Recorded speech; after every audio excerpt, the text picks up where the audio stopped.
ബി.ജെ.പിക്കെതിരെ രൂക്ഷ വിമർശനവുമായി പശ്ചിമ ബംഗാൾ മുഖ്യമന്ത്രി മമതാ ബാനർജി. ബി.ജെ.പി അധികാരത്തിൽ വന്നാൽ മത്സ്യവും മാംസ്യവും ഉൾപ്പെടെയുള്ള ബംഗാളി ഭക്ഷണശീലങ്ങൾ നിയന്ത്രിക്കപ്പെടുമെന്ന് മമത പറഞ്ഞു.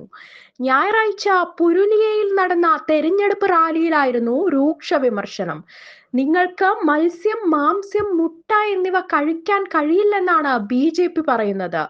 പാർട്ടി ഒരു മതത്തെയും ബഹുമാനിക്കുന്നില്ലെന്നും കലാപങ്ങൾ നടത്തുകയാണെന്നും ആദിവാസികളെ ചൂഷണം ചെയ്യുകയാണെന്നും അവർ ഭരിക്കുന്ന സംസ്ഥാനങ്ങളിൽ സ്ത്രീകൾക്കെതിരായ ആക്രമണം ഉയരുകയാണെന്നും മമതാ ബാനർജി ജനത്തെ അഭിസംബോധന ചെയ്തുകൊണ്ട് പറഞ്ഞു. രാഷ്ട്രീയ നേട്ടങ്ങൾക്കായി ബി.ജെ.പി വിഭജനവും ആക്രമവും വളർത്തുകയാണെന്ന് മമത വിമർശിച്ചു. കലാപത്തിന് പ്രേരിപ്പിച്ചാണ് പാർട്ടി അധികാരത്തിൽ എത്തുന്നതെന്നും മമത ആരോപിച്ചു.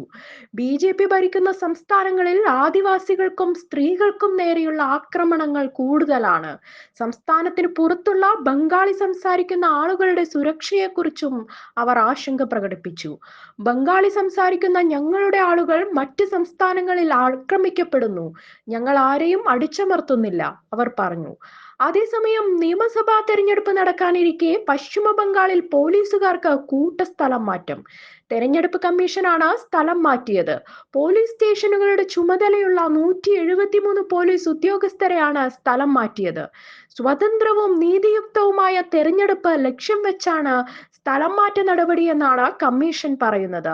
മമതാ ബാനർജിയുടെ മണ്ഡലമായ ഭവാനിപൂരിലും നന്ദിഗ്രാമിലും അടക്കം ഉദ്യോഗസ്ഥരെ മാറ്റി.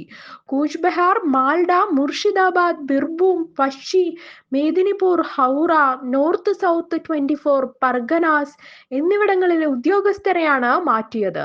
സ്പെഷ്യൽ ടാസ്ക് ഫോഴ്സിൽ ഉണ്ടായിരുന്ന സുമിത്ര ബസുവാണ് ഭവാനിപൂരിലെ പുതിയ ഉദ്യോഗസ്ഥ.